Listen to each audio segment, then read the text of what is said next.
Okay, so the goodness of God is such a powerful song when we can really think to how good our life has been. Now, I know that there's times where things appear, they pop up, and they just don't look so good. And I'm sure I know personally this past week I had a couple of things that popped up, and they were just more opportunities to lean into my faith. This month in Unity Worldwide, we really go into that power of faith because it really starts the year off in such a way as to where the other powers start to make more sense and they start to be a bit more cohesive. Now, how many of you are practicing your faith, active faith? All right, this month, there's 12. So look, we got a whole discipleship now. We can take it to the streets. So for those that are still getting to know, getting to trust that there is a goodness of God, I invite you to this new expression of just taking that chance, taking the first step. When I was here on the platform a couple of weeks ago, we talked about that faith without works is dead, faith without action, because our action is really going to speak to us as to where our faith is. Our actions always tell us where we have planted. And where you have planted, you will also reap. You just need to have the patience to see it through. Because there is a season for everything that is planted. And what you plant will come to fruition. It might not be on your time, but I promise you, it will be the right time. And what you have planted will be exactly what you have put your faith into. You cannot plant an apple seed and expect oranges. There's some of us, I've been a couple of times, I've been planting apples, putting seeds in the ground thinking that they were apple trees or that was what's going to come up. And I got some pears, I got some plums, I got an avocado once. And I realized that I had actually not planted that which I thought I was because my actions had spoke differently. When I say that my faith is in something, but I do the exact opposite, I'm going against the power of my spoken word. Your words have power. Those are your seeds. And where you plant them, you will have the harvest of that. So if you want apples, forgo the pear seeds, and start planting apples. Now, I can talk a good game, though, okay? So I'm just saying this because, for some reason, the good Lord always has me practicing what I preach. So I'm really just giving a sermon to myself at this point because, like I said, this is the month of faith. And so I'll stand up here and I'll and the Bible says, and Jesus, and all this other stuff. And then, I'll step out onto the street, and then there will be a wonderful opportunity for me to put into practice exactly what I've said on this platform. That is the way Spirit works in my life. And so I'm very mindful that what I'm saying up here I'm actually doing. And when I'm not, I'm going to tell on myself. So, and I'm telling on myself right now, there's been some opportunities, like I said, this past week and a half, since I last spoke here, or up here, where I really had to look at where my faith was and where my trust was. Now, those of you online, we may not have met each other in person. If we have, wonderful. I'm usually a fun, outgoing person at times. Those of you in person already know of my funness. But this week was not very fun for me, this past week and a half. So I have some let's say, challenges. Some people have money challenges. Some people have health challenges. Mine are more relational, and I got kids. So they are my best learning opportunities. They put me to the test. I don't want to speak this into fruition no more, not on a daily basis, but when they do, they show up in ways that I need to start placing my faith into what I want the outcome to be. How many of you have kids out there? Grandkids, great-grandkids. Look, I'm sure you hear some stories. And these kids these days, they are not like when I grew up. Like we had some simple fun. And I'm sure as the generations go further back, it was a bit more simpler. Now there are some complex problems that arise in life. And with these children, they're meeting things that I didn't meet until I was 17, 18, 20, 25. They're starting to see that in junior high. And it's a shame that we're in such a hurry to grow these children up, but we don't even have the faith to go along with it, because as soon as they get met with any adult problems in life, believe me, it is, you wish that they were still in diapers, where life was just simpler, a bit more fun. Yes, the 2 a.m. feedings were happening, but at least they weren't happening a call at 2 a.m.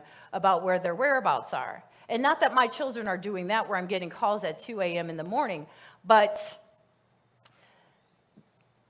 we're seeing a changing in life to where we're accelerating these experiences. And even as those of us that are more of middle age and more seasoned than that, we're starting to see some more complexities. Not only has the instant media made it possible for us to know what is going on around the world, but we have cell phones. I mean, back in the day, and I don't know when that day was, I always remember cell phones, but I hear back in the day, you couldn't travel with a phone. You had to be at home, and then you had an answering machine there. And then that's where you got your news. So you didn't know, the bad news didn't hit you while you were on the H1. You had to go, back to your house, listen to the recording, and then you got some news. We're living in this fast-paced world where everything is changing. And so my talk title today is about that changing, the changing of tides. Now, we're in a beach community right on the coast. Most of us know, those of us that are surfers out there, pipo boarders, with boogie boarders, whatever, body boarders, we usually check when the tides are coming in, when the high tide is, what the low tide, what that surf report is going to look like for today.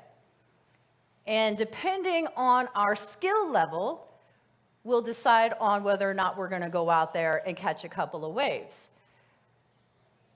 Me, personally, I just take my tin out there and I just watch everybody, and so I'm not catching any waves because my faith is not in my ability to do anything water-related that may cause me to have to sink or swim. But with these changing waves, with these changing tides, we can always equate that to life. 1 minute, there's a low spot, and the next minute, you're riding high.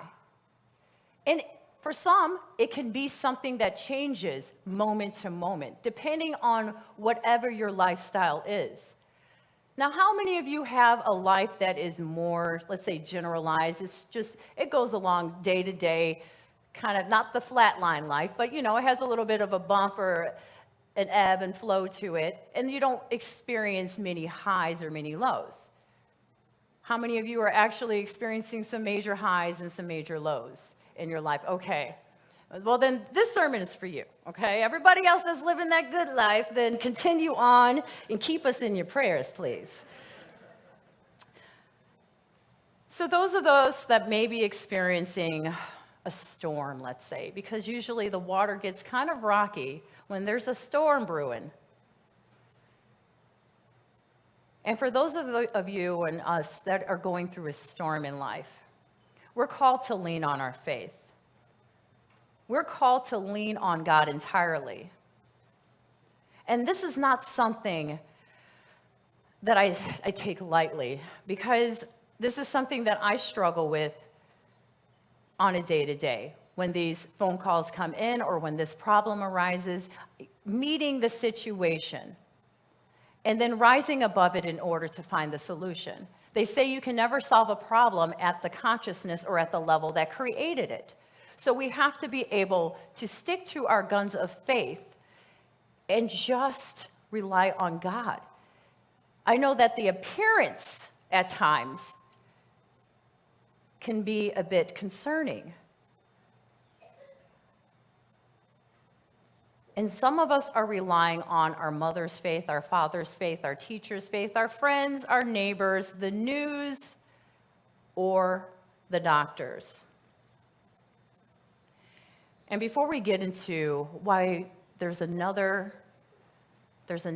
way, I want to go with Jesus because he's my personal way shower. And I want to talk about him calming the storms. And now this story was recorded in all the synoptic gospels, both Matthew, Mark, and Luke. And in this episode, let's just say, because I always make the Bible come alive in me, there is a storm brewing. Now, Jesus is sleeping. He is peacefully at sleep. There is storm brewing, and the disciples wake him up, saying, "Help us. We are going to drown. Don't you care about us? Fix it. What to do?" And Jesus stood up, and he rebuked the storm. When we rebuke something, we say no to it. That's it.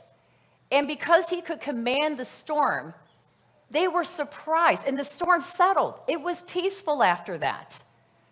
The power of his spoken word, he was so in touch with his Christ light, with that essence, that connection to his Father, to the source of all his power, that he could command it with his spoken word.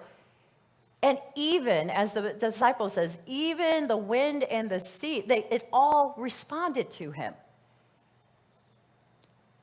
He says that you have the power. I have the power. We all have the power to do these things. So what keeps us from commanding those elements in our life? From doing the thing that we set out for it to do by using the power of our spoken word, by using our thoughts. What is stopping it? Maybe it's the seed of faith that we planted in another outcome. Have you ever made a decision in your life and just stuck with it? With your words, your actions, your deeds, everything just kept on course with your decision to follow through? Can you think of one time? I was thinking to myself this week, do I have a couple of instances where my word and my actions and my thoughts were in complete alignment and never strayed from what I desired the outcome to be? I won't tell you what the answer is because it's pretty disappointing. But we realize that the mind has a lot to do with what is happening in our lives.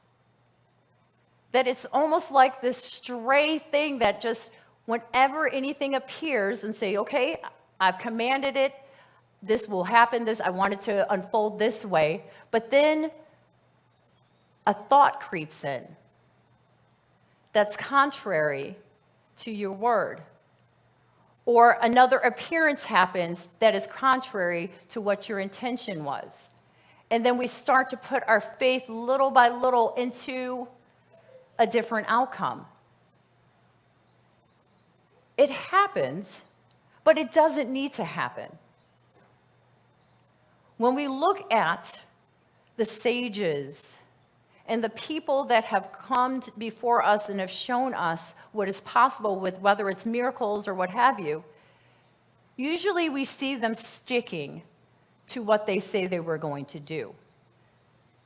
Generally, they do not go to the other side of the road and take a different path. And we're all being called to do that, to where we just stick to what we want, what we set the intention to be.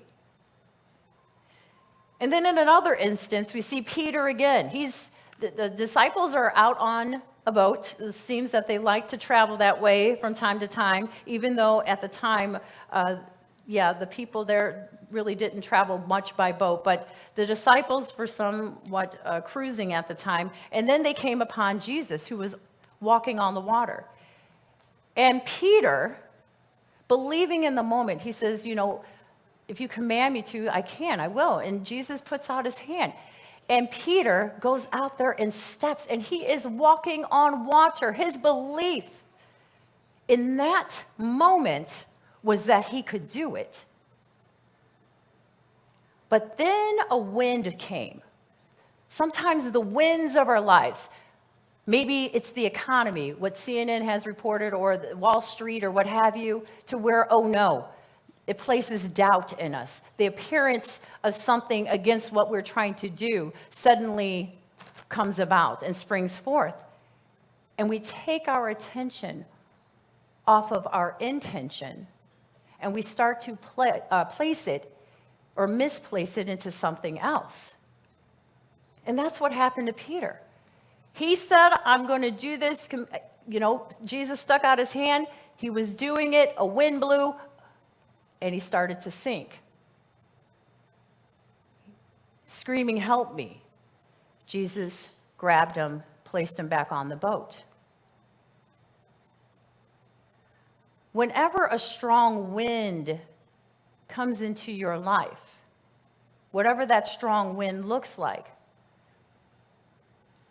do you have the courage to ask for help? Because I promise you, there are people in your life that are willing, that are already placing their hand out for you. Some of us have a lot of pride, thinking that, this is a failure, or I won't be seen as successful if I'm asking for help.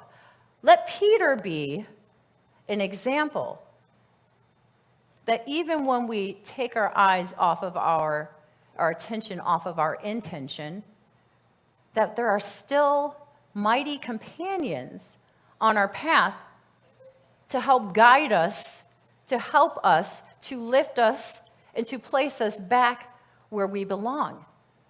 To have the strength to do that. And the faith that when you ask for it, it will appear.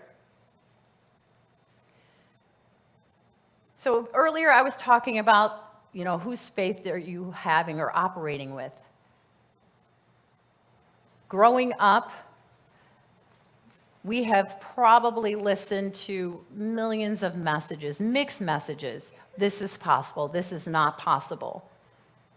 People who've come before us, our ancestors, believing one thing. And somehow, in hearing it and listening to it, we've taken it on as our own truth. And we've placed our faith in what they believed.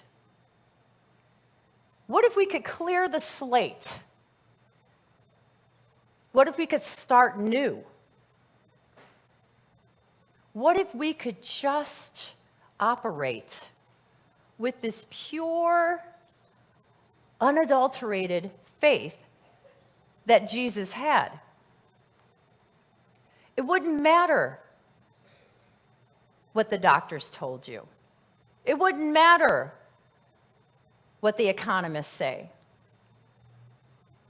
It wouldn't matter any of it.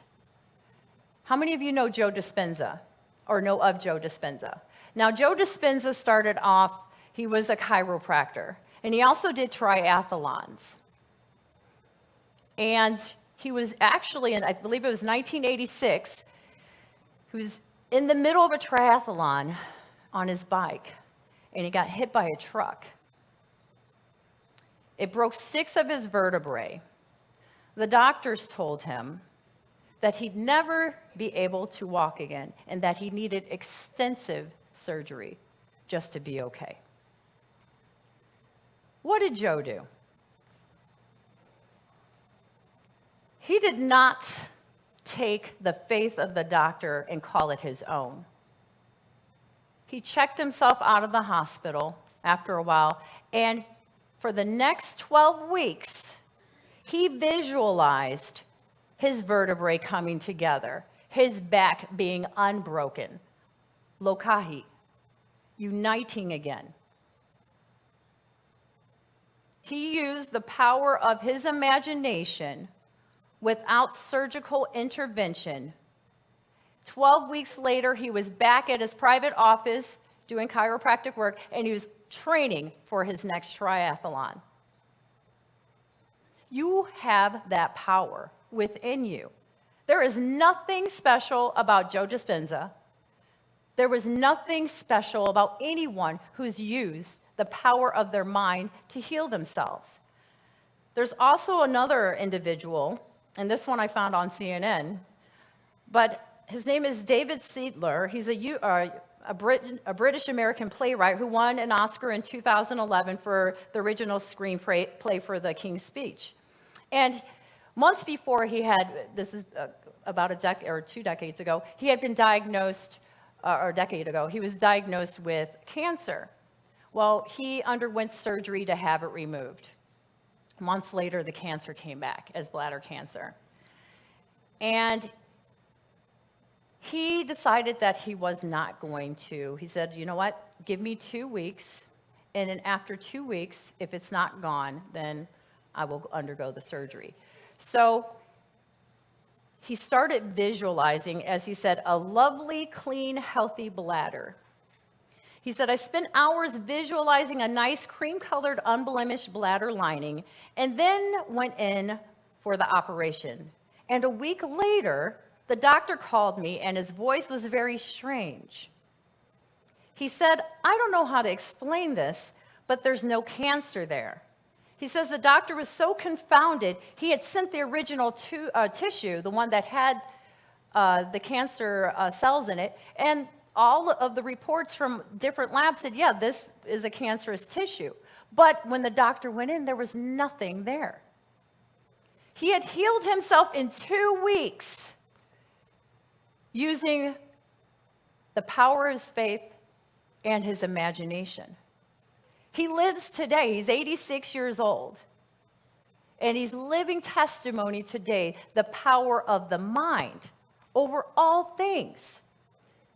He placed his seed of faith in the outcome that he wanted.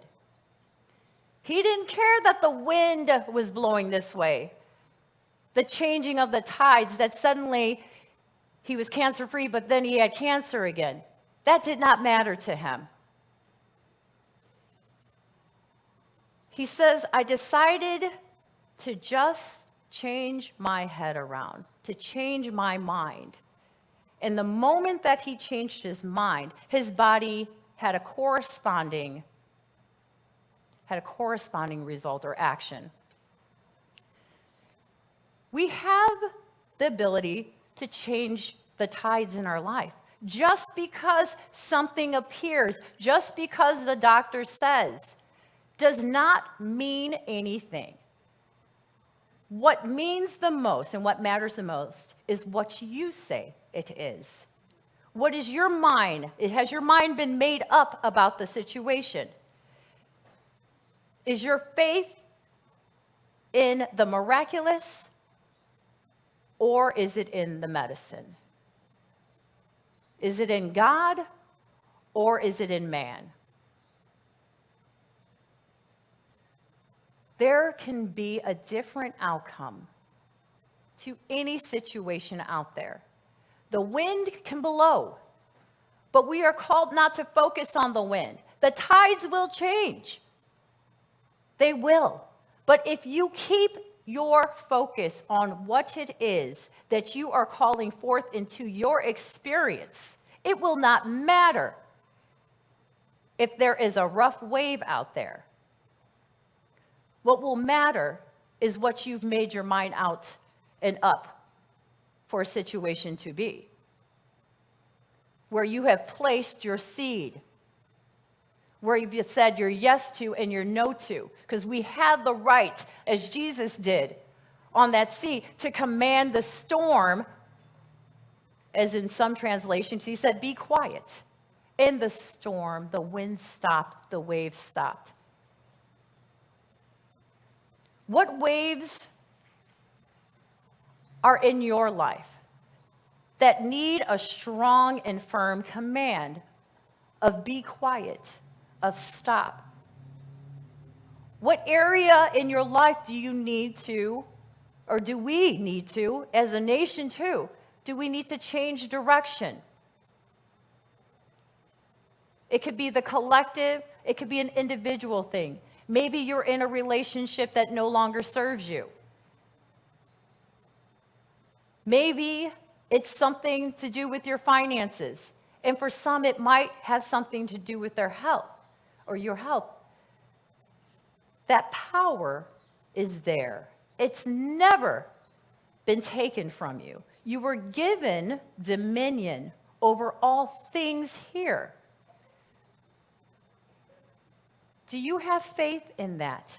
Do you trust that there is something so powerful within you that nothing out there, no condition, no wind, no storm, no high tide and no low tide could wash it away, sweep it away, or take it away?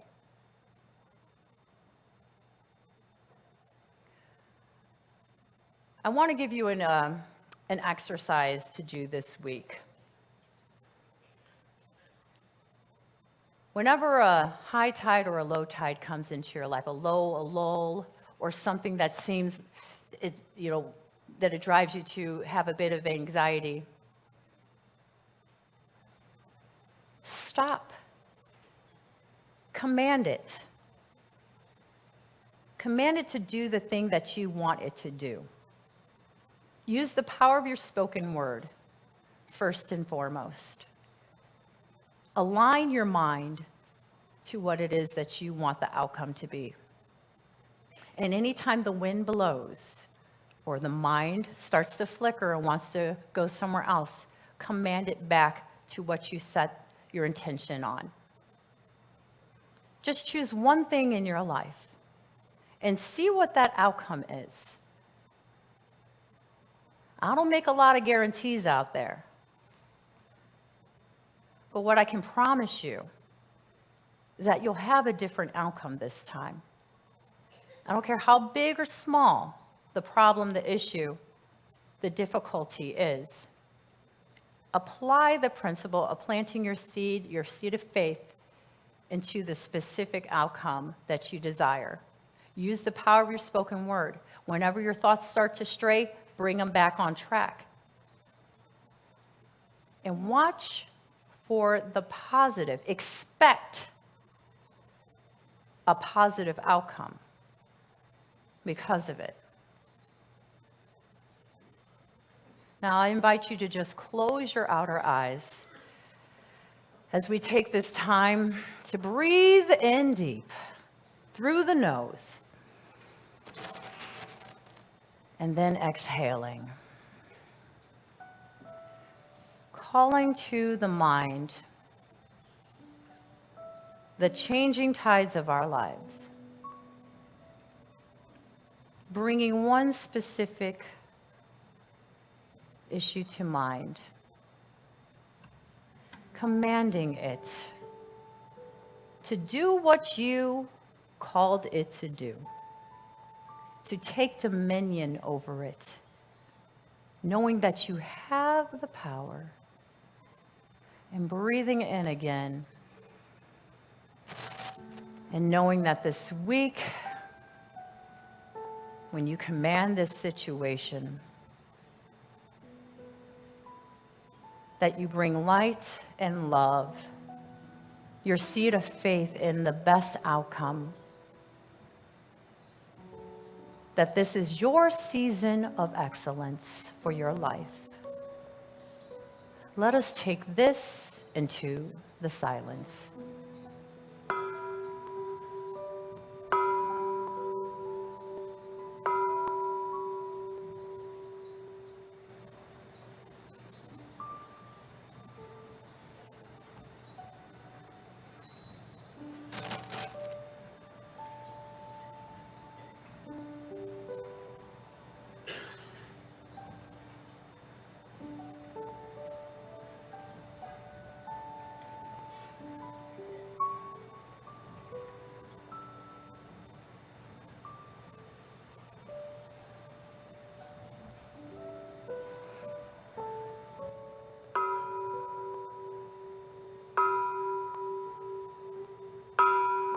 And just breathing into this moment, filled with the expectation and the sense of expectancy that what you have sent out does not come back to you void, but goes and fulfills that which you set it to do. We give great thanks that it is always done in order, knowing God goes before it, behind it, surrounds it, within it. And so it is.